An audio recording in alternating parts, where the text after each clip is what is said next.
សំឡេងស្រែកគ្រហឹមដ៏ខ្លាំងក្លាមួយបានបន្លឺឡើងធ្វើឲ្យដីភ្នំទាំងមូលញ័ររង្គើស្លឹកឈើជ្រុះស្រស្រាក់ពីក្នុងភាពងងឹតនៃព្រៃជ្រៅនៃធំពីរពណ៌ក្រហមដូចឈាមបានលេចឡើងរូបរាងដ៏ធំសម្បើមរបស់បិសាចក្របីភ្នែកភ្លើង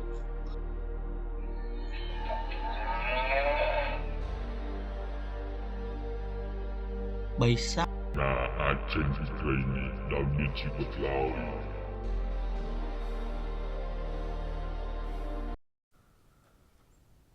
ពន្លឺព្រះអាទិត្យពេលល្ងាចទន់ទាបដេញពណ៌មាសក្រហមឆ្អៅកាត់តាមចន្លោះស្លឹកឈើក្រាស់ឃ្មឹកនៃព្រៃបង់បត់ព្រៃនេះមិនមែនជាព្រៃធម្មតាទេវាជាព្រៃបុរាណដែលលាតសន្ធឹងរាប់រយហិកតាពាសពេញទៅដោយដើមឈើធំអាយុកាលរាប់រយឆ្នាំពណ៌ព័ទ្ធប្រទាក់ក្រឡាគ្នាដូចសំណាញ់បិសាចនិងមានអាប់ក្រាស់ឃ្មឹកអណ្តែតពាសពេញដីស្ទើរគ្រប់រដូវកាលអស់រយៈពេលរាប់សិបឆ្នាំមកហើយគ្មានព្រានព្រៃណាម្នាក់មិនថាពូកែប៉ុណ្ណានោះទេមិនហ៊ានឈានជើងចូលទៅក្នុងព្រៃនោះឡើយអ្នកស្រុកភូមិរបងខ្សត់ដែលរស់នៅក្បែរនោះតែងតែខ្សឹបខ្សៀវគ្នានៅពេលយប់ងងឹតអំពីបិសាចក្របីភ្នែកភ្លើងពួកគេនិយាយថាវាជាសត្វពាហនៈខ្មោចដែលមានរូបរាងធំជាងក្របីធម្មតា3 ដងភ្នែកទាំងពីររបស់វាឡើងក្រហមឆ្អៅដូចរូងភ្នំភ្លើងកំពុងឆេះរាល់ពេលវាដកដង្ហើមចេញមកមានផ្សែងខ្មៅស្រអាប់អណ្ដែតតាមហើយស្នែងរបស់វាវាចវែងស្រួចដូចចុងលំពែងដែលអាចចាក់ទម្លុះដើមឈើធំបានយ៉ាងងាយអ្វីដែលគួរខ្លាចបំផុតគឺថាវាមិនស៊ីស្មៅជាអាហារទេប៉ុន្តែវាស្រែកឃ្លានឈាមស្រស់និងសាច់របស់អ្នកដែលហ៊ានចូលមកយាយីសត្វព្រៃនៅក្នុងដែនដីរបស់វា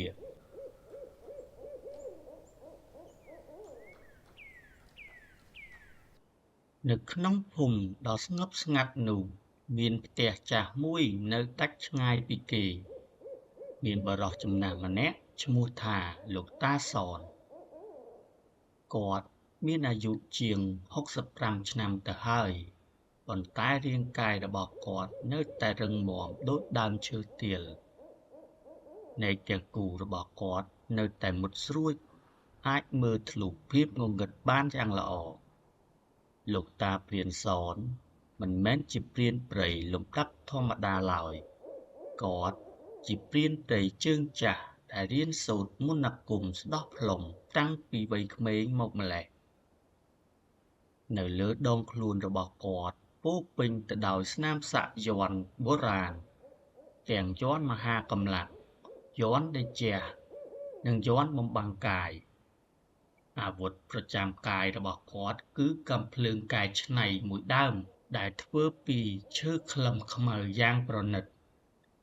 នៅលើកណ្ដុងកាំភ្លើងមានចាយ័ន្តពិសេសការពារព្រលឹងខ្មោចព្រៃហើយក្របកាំភ្លើងនីមួយៗសុទ្ធតែត្រូវបានត្រាំក្នុងទឹកមុននិងសូត្រគាថាការពារខ្លួន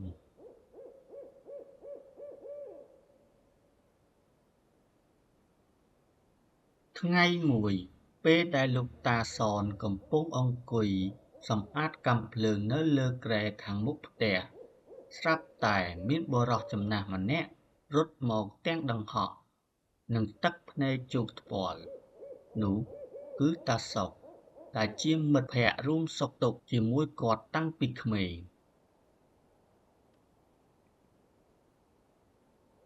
អាសនជួយកូនអញផងអាជ័យវាបាត់ខ្លួនចូលទៅក្នុងព្រៃបង់បត់3 ថ្ងៃហើយ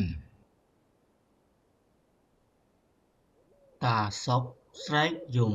ទាំងលើកដៃសំពះលោកតាសនឈប់ជូតកាំភ្លើងមុខរបស់គាត់ប្រែជាមើងម៉ាត់ឯងថាម៉េច ជ័យវាចូលទៅធ្វើស្អីនៅក្នុងព្រៃនោះឯងក៏ដឹងថាព្រៃនោះមានស្អីដែរវាលោភលន់ចង់បានភ្លុកដំរីនិងស្នែងទន្សោងទៅលក់ឲ្យពួកថៅកែនៅក្រុងវាលួចលើបចូលទៅទាំងយប់ឥឡូវ3ថ្ងៃហើយមិនឃើញត្រឡប់មកវិញទេអ្នកភូមិគ្មានអ្នកណាហ៊ានជួយរកទេអញសុំអង្វរឯងហើយអាសនមានតែឯងម្នាក់គត់ដែលអាចជួយកូនអញបាន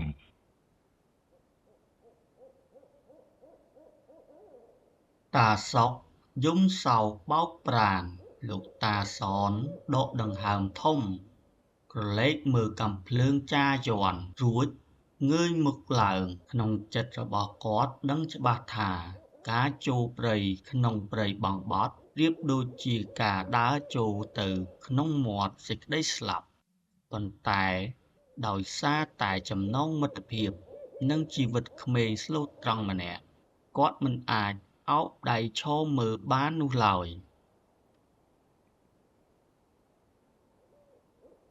អាសុកឯងត្រឡប់ទៅផ្ទះវិញចុះ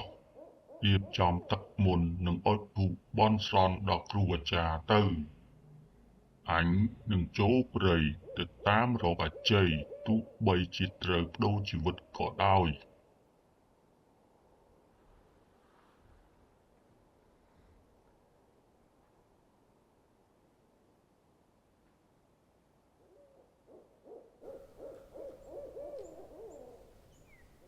ព្រឹកព្រលឹមថ្ងៃបន្ទាប់លោកតាព្រានសនបានរៀបចំថង់យាមស្ពាយគ្រាប់កាំភ្លើងមន្តអាគមកំបិតបន្ទោះនិងធូបទៀនគាត់បានដើរមកដល់ច្រកចូលព្រៃបង់បត់ដែលមានដើមឈើធំពីរដើមឈរអោនរកគ្នា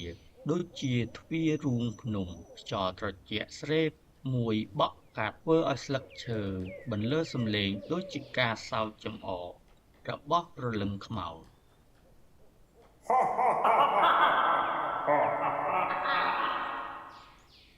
លោកតាព្រានសនដកធូប3សរសៃមកអុជរួចលុតជង្គង់សូត្រគាថាបើកព្រៃពួកមាក់ព្រះភូមិម្ចាស់តាចាស់ដីគុណគ្រូ5ប្រការ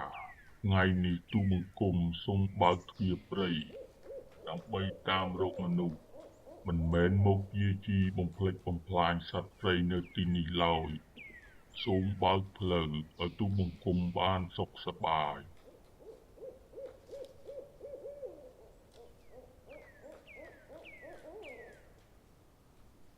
បន្ទាប់ពីដោតធូបរួចគាត់បានបោះជំហានចូលទៅក្នុងព្រៃកាលណាដើរចូលព្រៃជ្រៅពន្លឺថ្ងៃកាន់តែខ្សោយទៅរហូតប្រែជាព្រាលដូចពេលព្រលប់សំឡេងសត្វបក្សាបក្សីដែលធ្លាប់ឮនៅខាងក្រៅស្រាប់តែរលាយបាត់អស់មានតែសំឡេងជើងរបស់គាត់ដើរជាន់លើស្លឹកឈើស្ងួតឮក្រឹបនិងសំឡេងដកដង្ហើមរបស់ខ្លួនឯង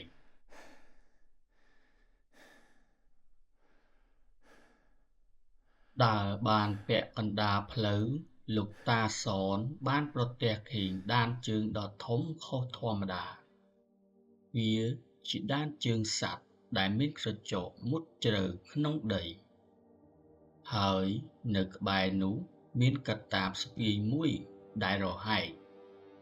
គាត់អោនពិនិត្យមើលរួចនិយាយថា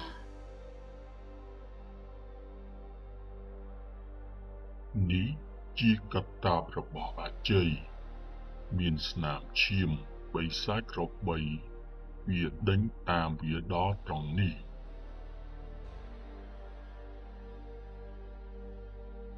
ទន្ទឹមនឹងនោះស្រាប់តែមានសំឡេងសើចលាយឡំនឹងសំឡេងយំយ៉ាងព្រឺព្រួយបន្លឺឡើងពីលើដើមឈើហាមកស្លាប់ទៀតហើយមានចំណីថ្មីទៀតហើយ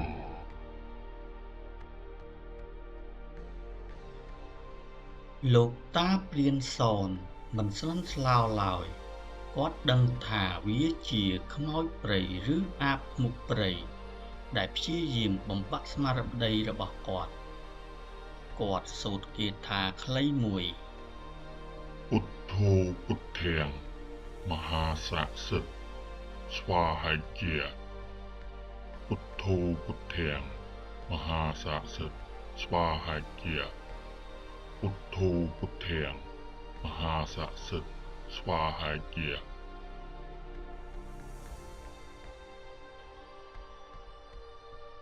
ក្រោយពីសូត្រគាថា3ចប់ហើយខ្យល់ខ្មៅងងឹតដែលព័ទ្ធជុំវិញខ្លួនគាត់ត្រូវបានរលាយបាត់ភ្លាម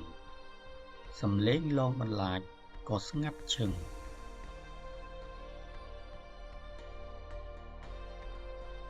លោកតាសនតដំណើរទៅមុខតាមដានឈាមរហូតដល់ជិតយប់ទើបគាត់បានឃើញរូងភ្នំធំមួយដែលមានឆ្អឹងសត្វពាហនៈពាសពេញដីនៅក្បែរមាត់រូងគាត់បានឃើញអាជ័យដេកសន្លប់បាត់ស្មារតីខ្លួនប្រាណមានរបួសធ្ងន់ធ្ងរដូចជាត្រូវស្នែងសត្វខ្វែស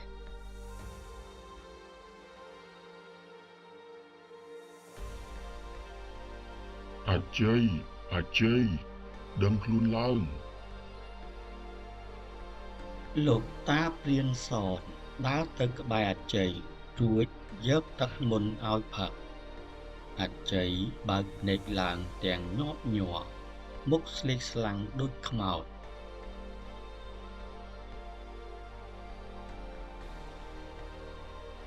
លោកតាព្រានសនជួយខ្ញុំផងវាមកហើយបិសាចក្របីវាមិនមែនជាសត្វទេវាកំពុងមកហើយ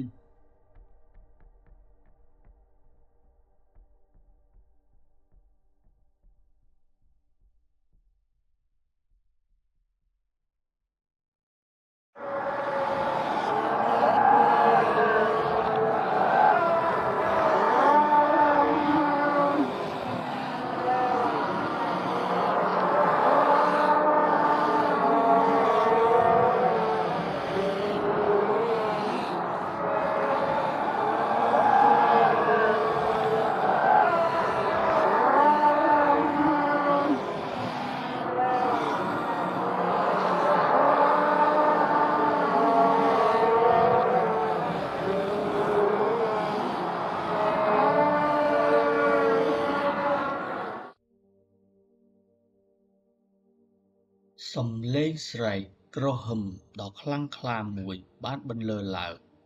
ធ្វើឲ្យដីភ្នំទាំងមូលញ័ររង្គើស្លឹកឈើជ្រុះស្រស្រាក់ពីក្នុងភាពងងឹតនៃព្រៃជ្រៅនៃធំពីរពណ៌ក្រហមដូចឈាមបានលេចឡើងរូបរាងដ៏ធំសម្បើមរបស់បិសាចក្របីភ្នែកភ្លើងបានដើរចេញមកយឺតបារបស់វាធំដូចឡានកម្មាជើងនីមួយដូចគល់ឈើធំហើយស្នែងរបស់វាមានពន្លឺពណ៌ខ្មៅរលោងស្រួចគួរឲ្យខ្លាច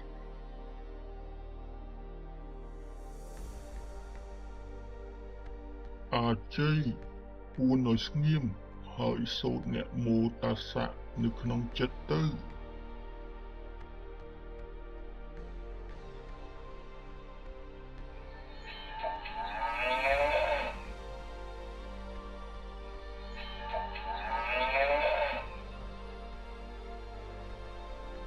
បិសាចក្របីក្រឡេកមើលលោកតាសតវាមិនញញើតនឹងកំភ្លើងយ័ន្តនោះឡើយវាបែរជាបន្លឺសំឡេងនិយាយចេញមកជាភាសាមនុស្សទាំងក្រឡនិងគួរឲ្យខ្លាច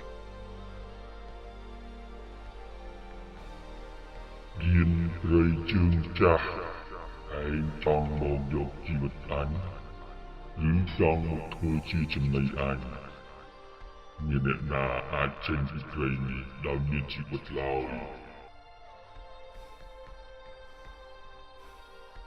លោកតាព្រានសនដោតអារម្មណ៍យ៉ាងស្ងប់គាត់សម្លឹងមើលទៅក្នុងខ្សែភ្នែកក្រហមនោះរួច គាត់ដឹងភ្លាមថា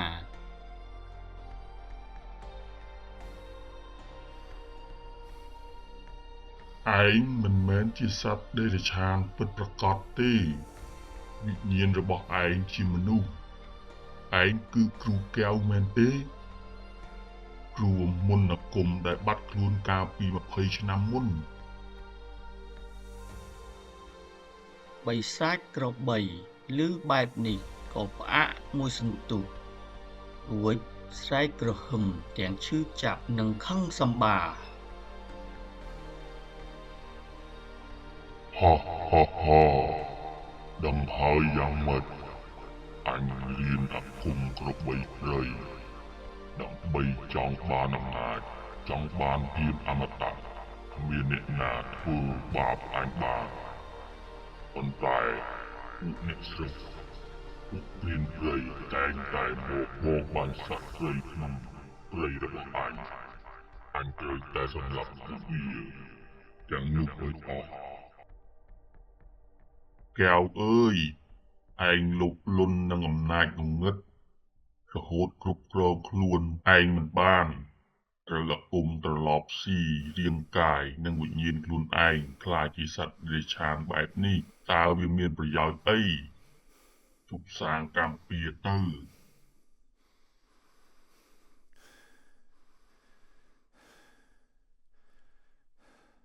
លោកតាសនព្យាយាមដាស់តឿន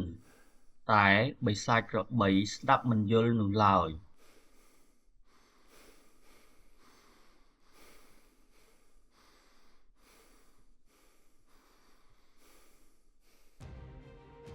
ស្លាប់ទៅបិសាចក្របីមិនស្ដាប់ឡើយវាបានបោលសំដៅមករកលោកតាសនក្នុងល្បឿនលឿនដូចភ្នែកបន្ទួល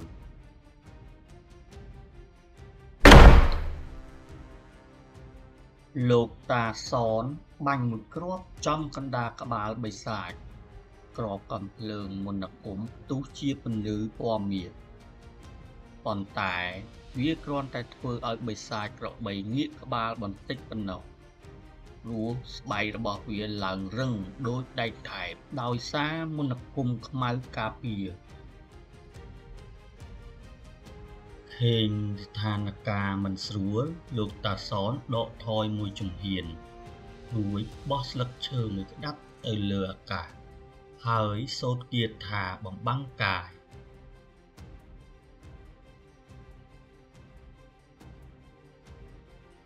អូមហាចក្រលាយបាត់រូបមិនឃើញកាយាសាកសិទ្ធស្វាហាយាអូមហាចក្រលាយបាត់រូបមិនឃើញកាយាសាកសិទ្ធស្វាហាយាអូមហាចក្រលាយបាត់រូបមិនឃើញកាយាសាកសិទ្ធស្វាហាយាក្រោយពីសូត្រគាថា3ចប់ហើយរាងកាយរបស់លោកតាសនបានរលាយបាត់ទៅក្នុងផ្សែងអាប់ភ្លាម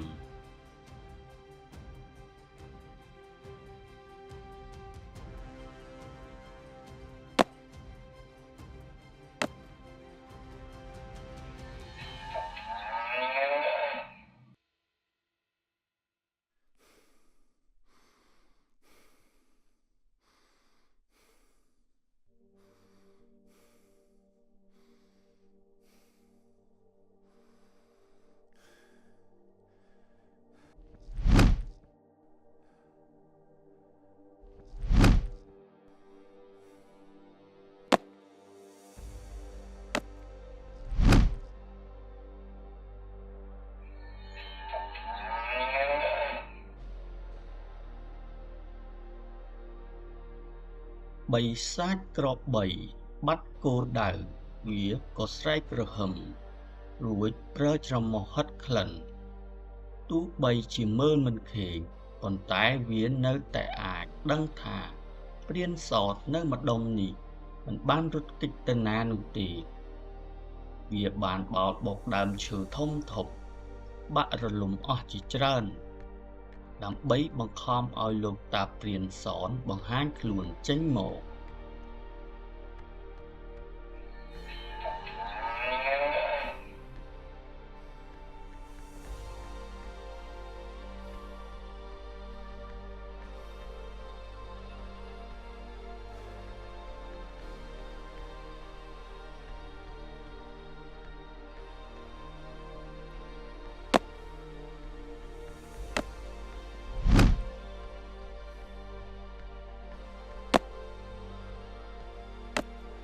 លោកតាព្រានសនដឹងថា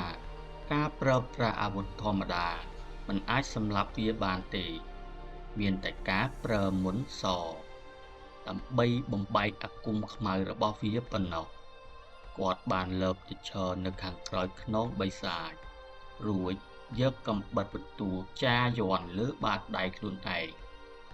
ហើយអាយកឈាមលាបលើគ្រាប់កាំភ្លើងចុងក្រោយដែលជាគ្រាប់ធ្វើពីប្រាក់សុទ្ធ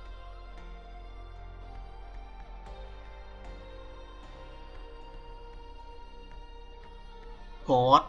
លេចរូបរាងឡើងវិញហើយស្រែកថាបិសាចក្របីថ្ងៃនេះអញនឹងរំដោះឯងចេញពីសេចក្តីទុក្ខ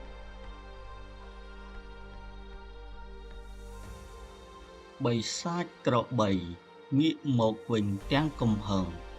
វាលើកជើងមុខទាំងពីរឡើងបំរុងនឹងលោតជាន់ឆ្លីលើលោកតាព្រានឲ្យខ្ទេចខ្ទីក្នុងវិនាទីដ៏ស្លាប់រស់នោះលោកតាព្រានបានលុតជង្គង់ចុះតម្រង់កាំភ្លើងទៅចំណុចដែលជាបេះដូងរបស់បិសាចត្រង់ទ្រូងខាងឆ្វេងដែលមានពន្លឺខ្មៅភាយឡើងរួចគាត់សូត្រគាថាបំបែកអាគមដ៏ខ្លាំងក្លាបំផុតវិញ្ញាណរលាយមុនខ្មៅរលត់ពុទ្ធោសារណង្គកច្ឆាមិភាំងវិញ្ញាណរលាយមុនខ្មៅរលត់ពុទ្ធោសារណង្គកច្ឆាមិភាំងវិញ្ញាណរលាយមុនខ្មៅរលត់ពុទ្ធោសារណង្គកច្ឆាមិភាំង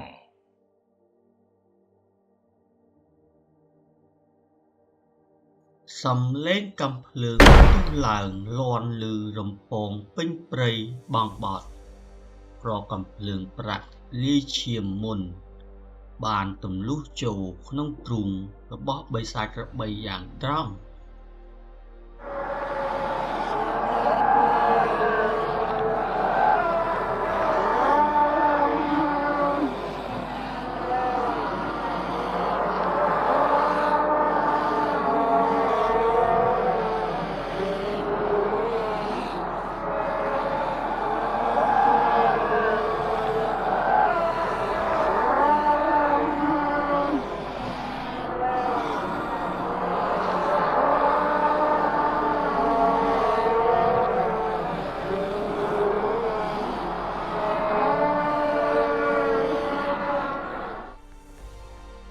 បិសាចក្របីស្រែកយំយ៉ាងឈឺចាប់ប៉ុន្តែសំឡេងស្រែកលើកនេះមិនមែនជាសំឡេងកំហឹងទេវាជាសំឡេងលាយឡំនឹងការធូរស្រាលពន្លឺពណ៌ក្រហមនៅក្នុងភ្នែករបស់វាចាប់ដើមរលត់ទៅរាងកាយដ៏ធំខ្មៅរបស់វាបានដួលរលំទៅលើដីជះធូលីឡើងសំពង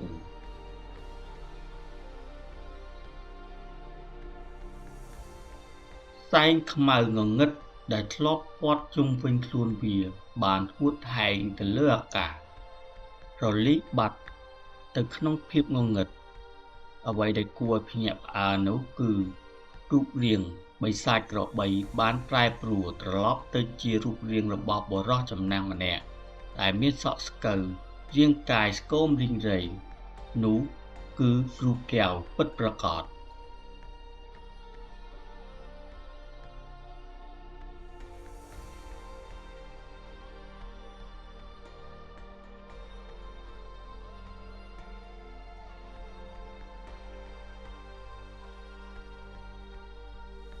លោកតាព្រានសត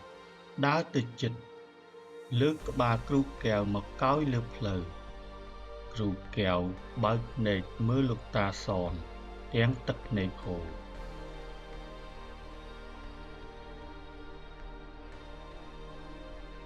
សនអើយអរគុណឯងហើយដែលបានជួយរំដោះអញ20ឆ្នាំមកនេះអញរស់នៅក្នុងរាងកាយសត្វដេរឆានធ្វើតាមតែចិត្តលុបលុននិងកំហឹងអញជឿចាប់ណាស់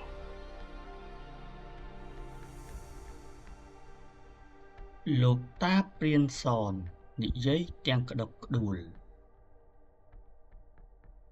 កែវឯងអស់កម្មពីហើយធ្វើចិត្តឲ្យស្ងប់ទៅរំលឹកដល់គុណព្រះពុទ្ធព្រះធម៌ព្រះសង្ឃចុះ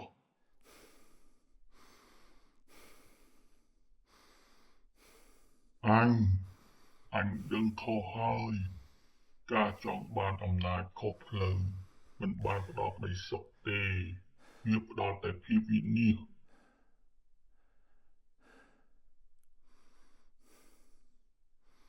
គ្រូកែវនិយាយដាច់រួចក៏ធ្មេចភ្នែកស្លាប់ទៅយ៉ាងស្ងប់ស្ងាត់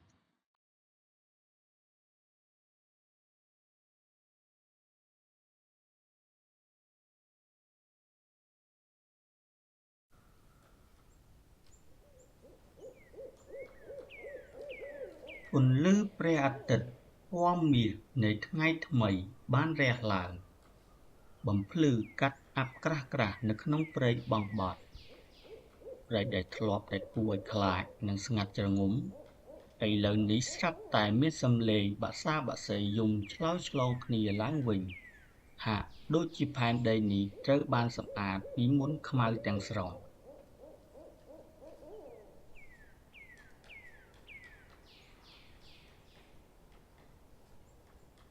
លោកតាព្រានសនបានដើរទៅរកអជ័យរួចដើរត្រឡប់មកភូមិវិញនៅច្រកចូលព្រៃតាសុកនិងអ្នកភូមិជាច្រើនកំពុងរង់ចាំទាំងក្តីបារម្ភពេលឃើញលោកតាព្រានសននាំអជ័យត្រឡប់មកវិញដោយសុវត្ថិភាពគ្រប់គ្នាបានស្រែកហ៊ោនិងយំដោយក្តីរំភើប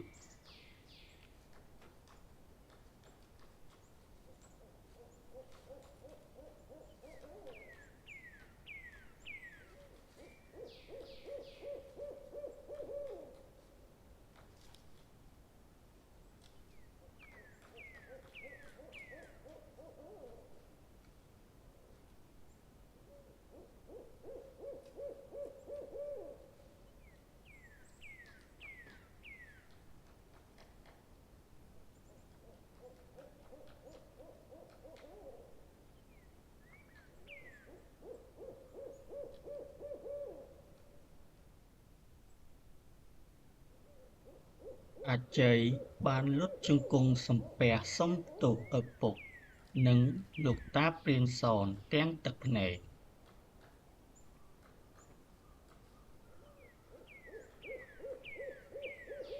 ខ្ញុំដឹងខុសហើយលោកតាខ្ញុំសន្យាថានឹងឈប់លោភលន់ឈប់ចូលទៅបំផ្លាញជីវិតសត្វព្រៃទៀតបើគ្មានលោកតាទេជីវិតខ្ញុំច្បាស់ជាត្រូវស្លាប់ក្នុងព្រៃនេះមិនខាន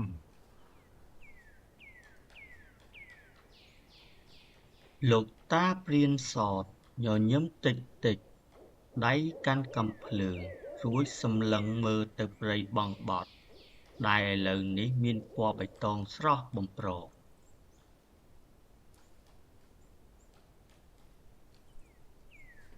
ចាំទុកណាកូនចៅធម្មជាតិនិងព្រៃឈើគេរស់នៅតាមច្បាប់របស់គេមនុស្សយើងកាលណាមានចិត្តលោភលន់ចង់បានហួសប្រមាណនឹងប្រើប្រាស់អំណាចឬមន្តអាគមខ្មៅក្នុងផ្លូវខុសដើម្បីបំផ្លាញអ្នកដទៃថ្ងៃណាមួយចិត្តលោភលន់នោះឯងនឹងត្រឡប់មកបំផ្លាញខ្លួនឯង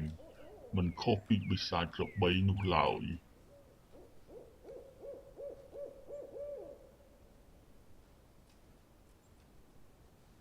អ្នកភូមិ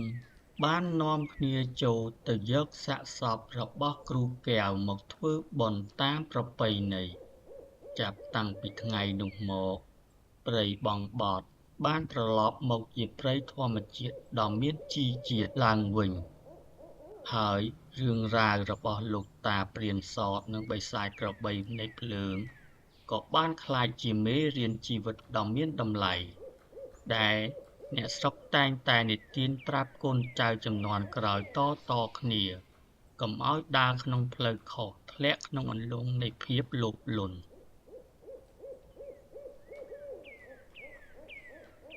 ហើយរឿងនេះដែរក៏សូមបញ្ចប់តែត្រឹមនេះខ្ញុំបាទសូមគោរពអរគុណដល់ពុកម៉ែបងប្អូនទាំងអស់គ្នា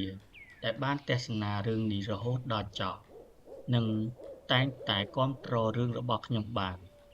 រឿងរបស់ Channel និទានរឿងព្រេងនេះគឺផលិតដោយកូនខ្មែរសុទ្ធសាធ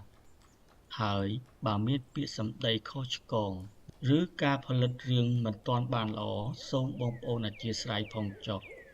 ខ្ញុំសង្ឃឹមថាបងប្អូនជួយគាំទ្រ Channel នេះបន្តទៀតសូមអរគុណ